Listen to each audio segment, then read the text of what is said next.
കേശവൻകുട്ടി പഴയ ആളെ അല്ല കുഞ്ഞെ. നല്ല തടിയും നിറവും ആളാകെ മാറിപ്പോയി. എന്താ ശങ്കരനെ വിട്ടിട്ട് നോക്കുന്നുണ്ടോ? കുഞ്ഞെ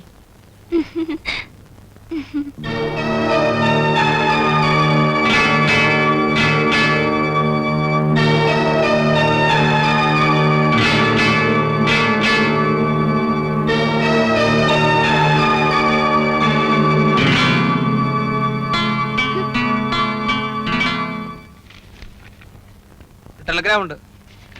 ടെലഗ്രാം. ടെലിഗ്രാമോ? ആരാ ചത്തത്? കേശവൻകുട്ടി അയച്ചതാ. കേശവൻകുട്ടി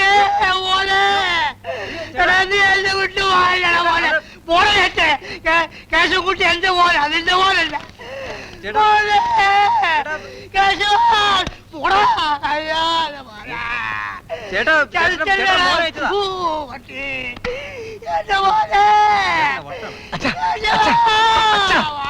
എന്താ മോങ്ങുന്നേ?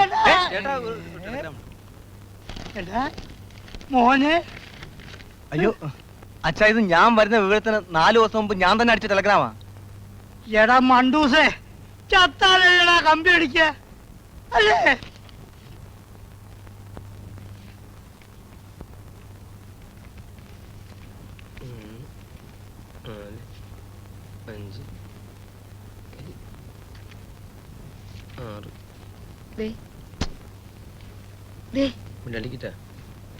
ഞാനൊരു കാര്യം പറയട്ടെ. ലക്ഷ്മി ദേവിയെ കയ്യിൽ വെച്ചോണ്ടിരിക്കുമ്പോഴാ ഒരുമാതിരി ശൃംഗരിക്കാൻ വരുന്നത് തള്ളച്ചി. അയ്യടാ മുതുക്കൻ ഒരു കാര്യം പറയാൻ സമ്മതിക്കത്തില്ലല്ലോ. എന്താണ്? ആ പേർഷ്യവാസവണ്ണനോടെ നമ്മുടെ മോടെ കാര്യം ഒന്ന് ആലോചിച്ചാലോ? കൊന്നുകളയും ഞാൻ. ആ മുതുക്കൻ എന്റെ മോളെ എന്റെ മതി. കേശവൻകുട്ടിയായിട്ടുള്ള ആലോചനയുടെ കാര്യമാണ് ഞാൻ പറഞ്ഞത്. കേശവൻകുട്ടി പുത്തമ്പണക്കാരനായി പോയില്ലേ ഭവാനി? ഇനി നമ്മളുമായി ഒരു ബന്ധത്തിന് തുനിയോ? വാസുവണ്ണനോട് നിങ്ങളൊന്നും സംസാരിച്ചാ മതി. എന്റെ മനസ്സ് പറയുന്ന അവർ സമ്മതിക്കുന്ന. ആണുങ്ങളെ വശത്താക്കാൻ നീ പണ്ടേ മിടുക്കിയാണല്ലോ. എന്താ പറഞ്ഞേ? സ്ത്രീധനത്തിന്റെ സദ്യയുടെ ഒക്കെ കാര്യം വരുമ്പോ ഞാൻ ഇടപെടാം.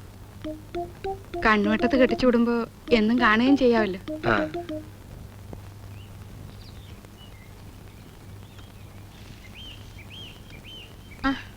വന്നൂന്ന് കേട്ടു. പൊന്നമ്മയോ? ഞങ്ങള് പാവങ്ങള് ഇപ്പോഴും പഴയ കുടി തന്നെ ഉണ്ടേ. അങ്ങോട്ടുള്ള വഴിയും പഴയത് തന്നെ.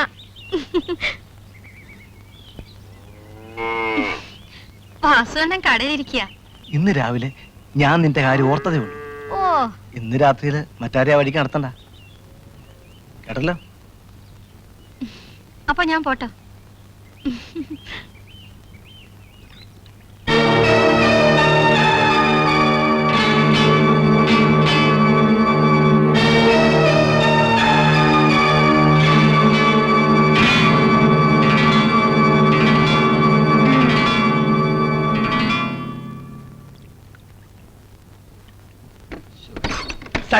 സക്സസ്.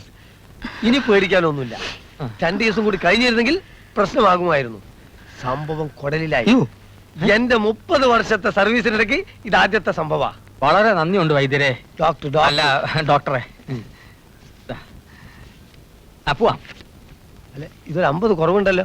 അല്ല, ഇത് മതി വൈദ്യരെ. ഡോക്ടറെ, ശരീരം ഒന്നാകെ ഇളകിയതല്ലേ. വല്ല ചവനപ്രാശമോ കരിങ്കുരുക്ക് രസായനമോ മേടിച്ച് കഴിക്കാൻ ഒരു 50 രൂപ കൊടുക്കാൻ ഞാൻ ഉദ്ദേശിക്കുന്നു. അത് മാത്രമേ എൻ്റെ ഉള്ളൂ. പാലം കിടക്കോളം നാരായണ, പാലം കിടന്നു കഴിഞ്ഞാൽ കൂരായണ എന്ന് പറഞ്ഞ പോലെ ആയല്ലത്. എസ്റ്റിമേറ്റ് ഫിക്സ് ചെയ്തിട്ടാണ് ഞാൻ കേസ് അറ്റൻഡ് ചെയ്ത്. അയ്യോ, എന്റെ പൊന്ന് വൈദ്യരല്ലേ. പൊന്ന് ഡോക്ടർ. അല്ല, ഡോക്ടർ അല്ലേ. ഡോക്ടർ എന്നെ സഹായിച്ചില്ലായിരുന്നെങ്കിലേ ഈ എക്സ്പ്രസിന്റെ പെടലിലായനെ. സാരല്ല, 4 ആൾ അറിയുന്നേ ഉള്ളൂ. 50 രൂപ കൂടി കൊടുക്കേട്ടാ. വല്യമ്മച്ചി കരിങ്കുരുക്ക് രസായനം മരുന്ന് നിശ്ചയിക്കുന്നത് ഞാനല്ലേ. ജീരവെള്ളം കൊടുത്താൽ മതി. 50 രൂപ കൊണ്ടുവന്ന് വിശ്വാസമായിട്ട് പോകാമല്ലോ. പിന്നെയും സംശയം ബാക്കിയോ? ഞാനേ ഇത് ഇന്നും ഇന്നലെയും തുടങ്ങിയല്ല. കുട്ടിക്കാരല്ലോ. പോയിക്കോളൂ. മേലിൽ ഇത്തരം സംഭവങ്ങൾ പറ്റാതെ സൂക്ഷിക്കുക. അഥവാ പറ്റിപ്പോയെങ്കിൽ എവിടെങ്കിലും ചെന്ന് നാറാതെ ഇവിടെ വരിക.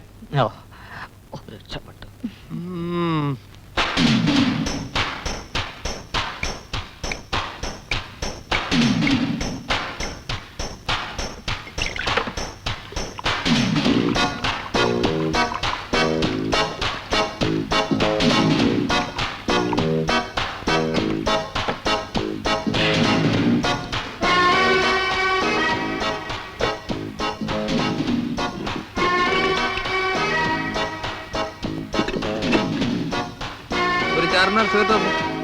ഹലോ, ഒരു ചാർമിനാർ സിഗരറ്റ് തരാൻ. ആര് ഒരു ചാർമിനാർ സിഗരറ്റ് വേണം. എന്ത് മൈനാർ വേണമെങ്കിലും തരാം.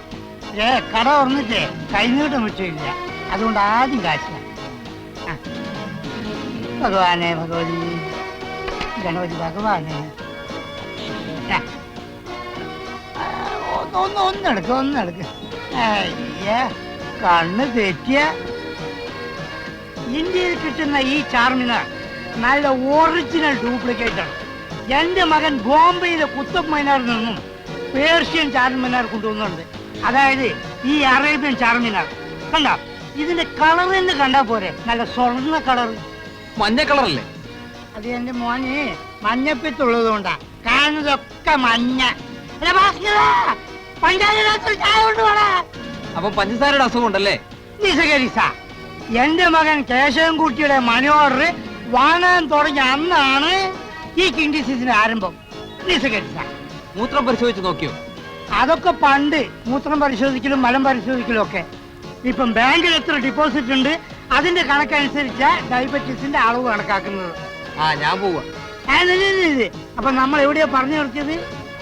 വലിയ പണക്കാരുടെ അസുഖത്തെ കുറിച്ച്. കണ്ടില്ലേ, എനിക്ക് ഡയബറ്റീസ് ഉണ്ട് എന്ന് പറഞ്ഞാൽ അവന്റെ അസൂയ. നീയൊക്കെ 10 ജന്മം ജനിച്ചാലും നിനക്ക് ഡയബറ്റീസ് വരില്ല. പണക്കാരനാവണം. അനന്താ 200 രൂപ കടന്താ. ബോംബെ വാല കേശവും കൂട്ടി വരുന്നുണ്ട്. ഓ, അവന്റെ ഒടുക്കത്തെ ഒരു ജാട. പണ്ട് ഇവിടെ പാക്കും പറിക്കൊണ്ട് നടന്നവനാ. ഇപ്പൊ ബോംബെയിൽ കള്ളക്കടത്തോ പിടിച്ചുപറിയൊക്കെയാണ് തൊഴില്. വല്ലവരും നന്നാവുന്നത് കണ്ട് അസൂയപ്പെട്ടിട്ട് യാതൊരു കാര്യമില്ല. താൻ തന്റെ കാര്യം നോക്കും. വാ. തമാശ പറയല്ലേ? അനന്തനെ കാണാനേ ഇല്ലല്ലോ. ഇടയ്ക്ക് വീട്ടിലോട്ടൊന്ന് വാ. വരാം, സമയമുണ്ടല്ലോ. ഞാൻ വന്നിരുന്നു. നല്ല ഉറക്കത്തിലായതുകൊണ്ട് ശല്യപ്പെടുത്താതെ തിരിച്ചു പോന്നു. സ്കോച്ച് അടിച്ചോണ്ട് കിറി കിടക്കരുതല്ലേ? ഞാനിപ്പോ മദ്യപിക്കാറില്ല. ഞാനും. അനന്തന്റെ വിവാഹം ഒന്നും ആയില്ലേ? മരണമായില്ലേ? വരണമായില്ലേം കൈമാറിയാ മതി, ബാക്കിയൊക്കെ ആയി. കുറച്ചുകൂടെ കഴിയട്ടെ എന്ന് വിചാരിച്ചു. കൃഷ്ണ, നമുക്ക് പോവാം. അപ്പഴേ അനന്ത കുഞ്ഞെ, നമ്മുടെ ചായക്കടക്കാരി അമ്മണിക്കുട്ടിയായിട്ട് എന്താ ഒരു ലൈൻ? അതിന് കേശവൻകുട്ടിക്ക് എന്താ? ഇല്ല, എനിക്കൊന്നുമില്ല. പക്ഷേ തറവാട്ടുകാർക്ക് ചേർന്നല്ല. അല്ലല്ല. പോവാം. ഞാൻ പോയിട്ട് പിന്നെ വരാം. കൃഷ്ണ, ഇങ്ങനെ ഒരു പന്ന നാറി ശവം അല്ലേ അനന്താ? വൈദ്യരോ, ഞാൻ ഇന്ന് അങ്ങോട്ട് ഒന്ന് കാണാതിരിക്കായിരുന്നു. എന്താ കാര്യം? അണ്ണാ മൂത്താലും മരം കയറ്റം മറക്കാൻ പറ്റുമോ? ഞാൻ കുറച്ചു വർഷമായിട്ട് നിർത്തി വെച്ചിരിക്കുന്ന ഗുസ്തി ഒന്ന് അവതരിപ്പിച്ചാലോ എന്ന് ആലോചിക്കുക. നല്ല കാര്യമാണ് കേട്ടോ. എന്നാലും ഞാനായിട്ടൊരു ഗുസ്തി വേണോ? വൈദ്യര് വിചാരിച്ചാ ഞാൻ മരിക്കും. എന്താ? അല്ല, ജയിക്കും. എങ്ങനെ? ഈ ഉത്തേജക മരുന്ന് എന്ന് പറഞ്ഞിട്ടൊരു മരുന്നുണ്ടല്ലോ. ഉണ്ടല്ലോ. ഉത്തേജക ചികിത്സ എന്റെ സ്പെഷ്യൽ ചികിത്സയാണ്. ആ മരുന്ന് കൊടുത്തിട്ടല്ലേ ഞാൻ ഇന്ന് ഈ കാണുന്ന പേരും പ്രശസ്തൊക്കെ ഉണ്ടാക്കിയേ. കൃഷ്ണനല്ലേ ഓടി വരണേ? നിക്കട്ടെ, ആരാലും ഒരു ദുശകുനാണ് വരുന്നത്. വരട്ടെ. എടോ വൈദ്യരെ, ഡോക്ടർ. ഡോക്ടറെ, താൻ എന്നെ ചതിക്കരുതല്ലേ? താൻ ചെയ്ത ചികിത്സ ഫലിച്ചില്ല, ഞാൻ മാറി. ഞാനൊരു കണ്ടോ? എന്താണ് ഉത്തേജന മരുന്ന? അതതിന് ആണുങ്ങൾ ഉത്തേജന മരുന്നല്ല, ഇത് പെണ്ണുങ്ങളത്. പെണ്ണുങ്ങടെ താൻ ഇനി വിഷവൈദ്യം ചെയ്താൽ മതി. എന്റെ മേടിച്ച് 250 രൂപയും കൊണ്ട് ഞാൻ ഒരു കുസ്തിക്കാരനെ പറയട്ടോ.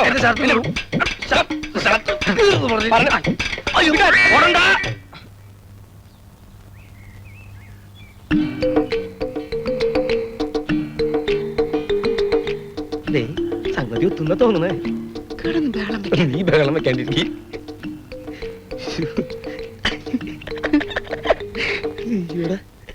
സത്യത്തിൽ നിന്നെ കാണാൻ വേണ്ടി കുറി ഞാൻ വന്നത്. നിന്റെ മനസ്സറിഞ്ഞിട്ട് വേണം എനിക്ക് അച്ഛനോട് പറയാൻ. എനിക്കൊന്നും പറയാനുമില്ല, ഒന്നും കേൾക്കാൻ വേണ്ട. ഞാൻ പോകുന്നു. നിനക്ക് നിന്റെ അമ്മയുടെ കഴിവുണ്ടെന്ന് ഞാൻ നേരത്തെ അറിഞ്ഞെങ്കിൽ നാട്ടുകാരെ വെറുപ്പിച്ച് പണം ഉണ്ടാക്കേണ്ട വല്ല കാര്യം ഉണ്ടായിരുന്നോ? ഇതെന്തോ ഈ പറയുന്നേ? അവർക്ക് രണ്ടുപേർക്ക് ഇഷ്ടാന്നാ തോന്നുന്നു. എന്റെ ഗുരുവായൂരപ്പ, ഊണിലും ഉറക്കത്തിലും കുടിക്കുന്ന കാപ്പിയിൽ പോലും കേശവൻകുട്ടിക്ക് അമ്മണിക്കുട്ടിയെ കാണിച്ചു കൊടുക്കണേ.